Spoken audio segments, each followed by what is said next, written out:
قرآن کہتا ہے کہ شیطان تمہیں مجبور نہیں کر سکتا، زیادہ سے زیادہ دعوت دے سکتا ہے، زیادہ سے زیادہ تمہیں لبھا سکتا ہے کہ یہ کام کرو مزہ آئے گا، بس۔ اب تم جب اس کی بات مان لیتے ہو تو مانتا کون ہے؟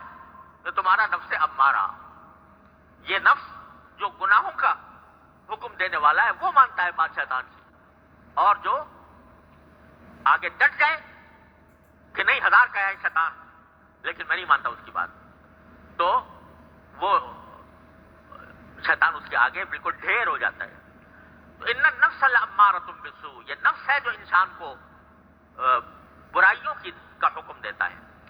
لیکن جب اللہ تعالیٰ کے فضل و کرم سے، کسی نیک بندے کی صحبت سے، کچھ وعظ و نصیحت سے جب بندہ نفس امارہ کو سمجھ لیتا ہے کہ یہ مجھے تباہی کے راستے پر لے جا رہا ہے، بربادی کے راستے پر لے جا رہا ہے، تو اب اس کے اندر ایک خود وہی نفس جو اس کو برائی کی طرف آمادہ کر رہا تھا، اس کے اندر ایک تبدیلی یہ پیدا ہوتی ہے کہ پہلے تو برائی کرتا تھا اور کان پر جوں بھی نہیں رینگتی تھی۔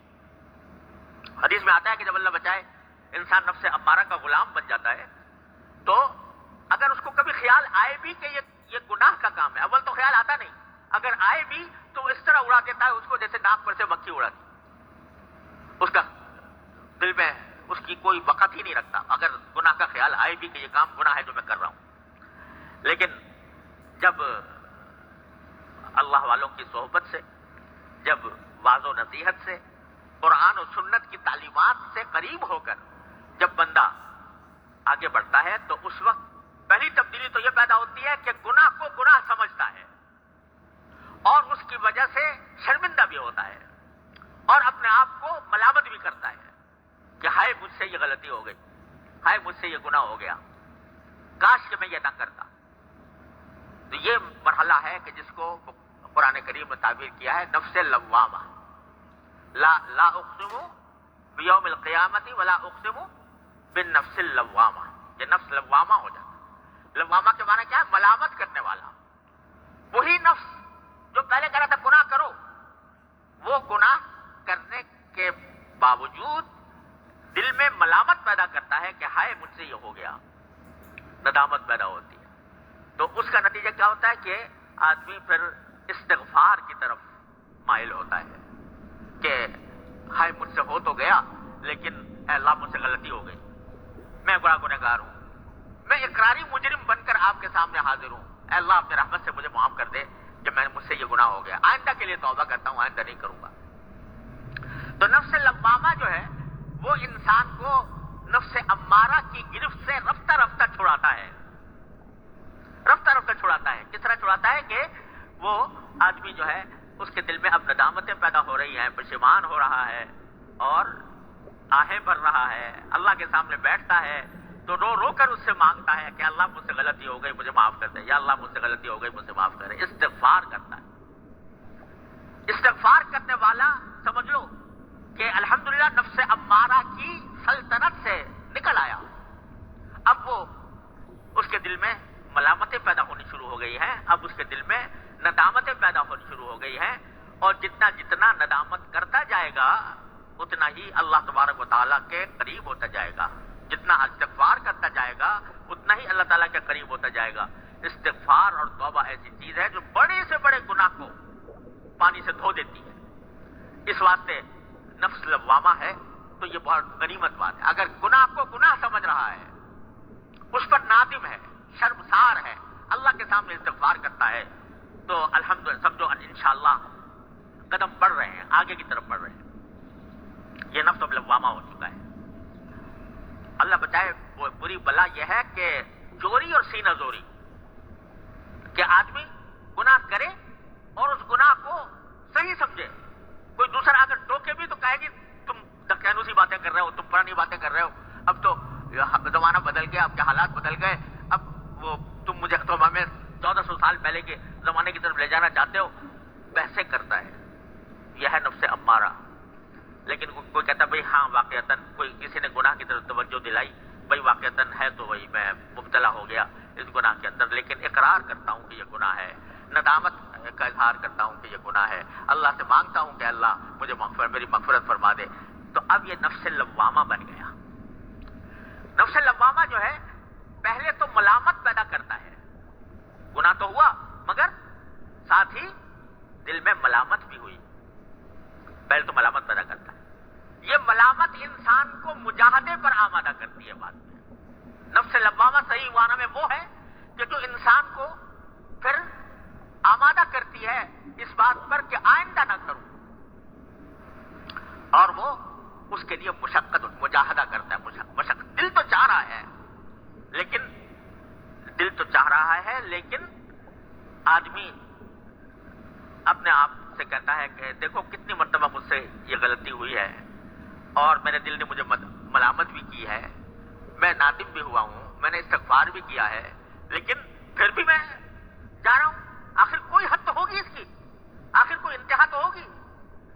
اس وقت وہ آدمی ڈٹتا ہے اور یہ مجاہدہ کرتا ہے کہ نفس میرا کچھ بھی کہے، مجھے کسی لذت پر بھی آمادہ کرے، لیکن میں اب اپنے اللہ کے سامنے جواب دے ہوں. میں مشقت اٹھا کر اس نفس سے امارہ کو شکست دوں گا اور مجاہدہ کر کے محنت کر کے میں آگے بڑھوں گا.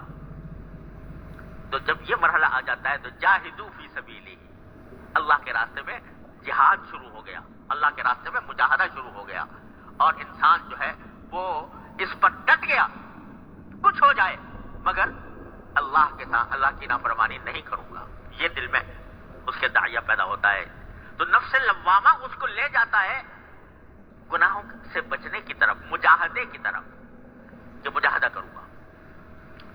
جب یہ مجاہدہ چلتا رہتا ہے تو شروع میں ایسا ہوتا ہے کہ انسان کی اپنے نفس اور شیطان سے کشتی ہوتی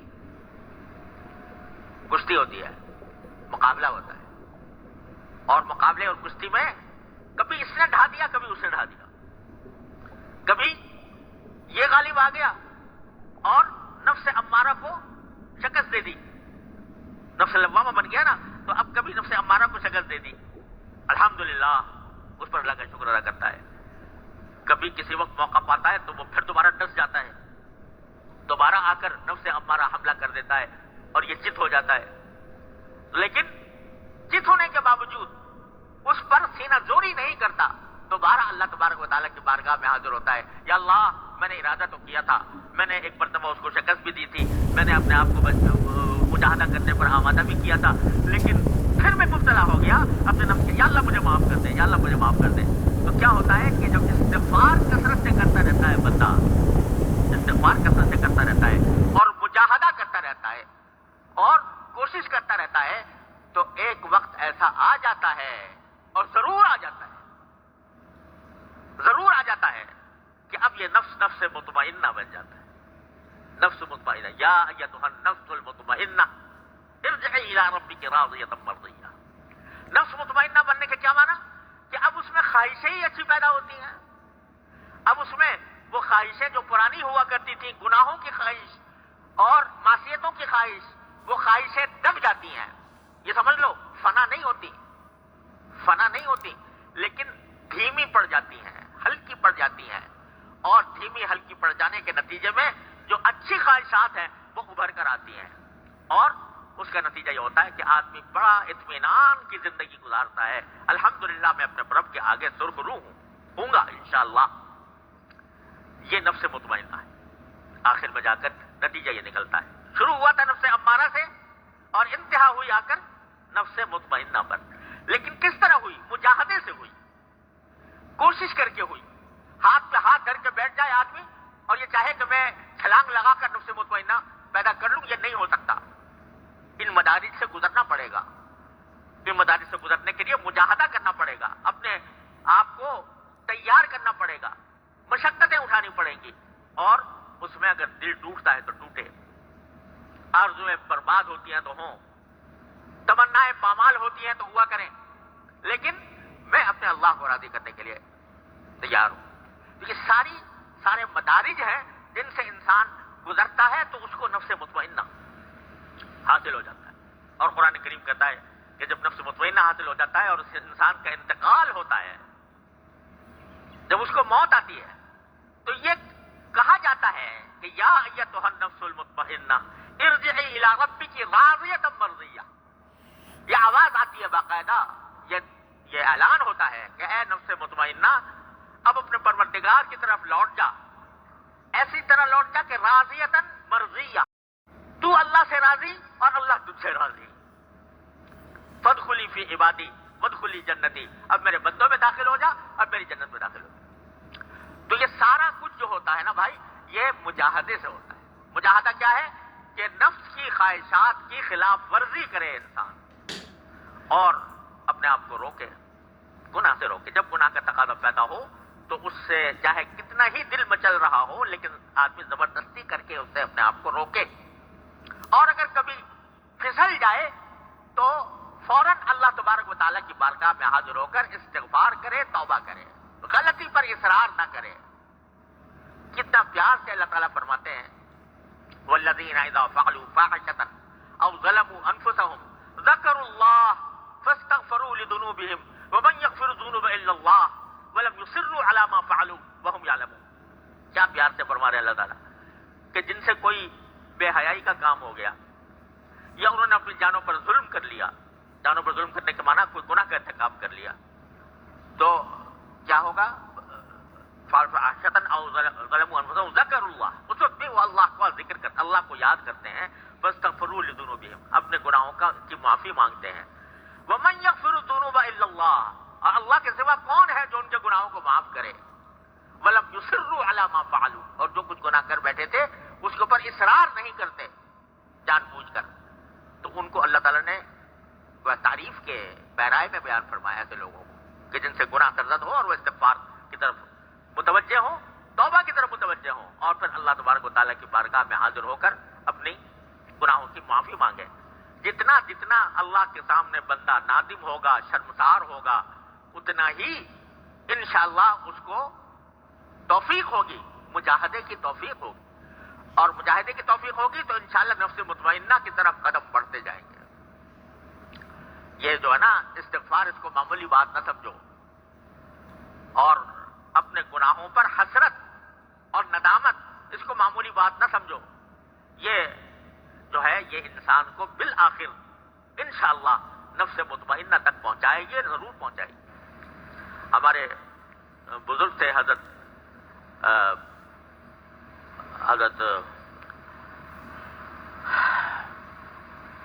بابا نجم احسن صاحب رحمۃ اللہ علیہ، جو ہمارے کلیم صاحب ہیں، ان کے گھر میں رہتے تھے اور انہوں نے انہی کی آغوش میں پرورش پائی، تو اللہ تبارک و تعالیٰ نے ان کو حضرت رکیب الامت قدس اللہ تعالیٰ سرہ کی صحبت عطا فرمائی تھی، اور ان کے خلیفہ بھی تھے۔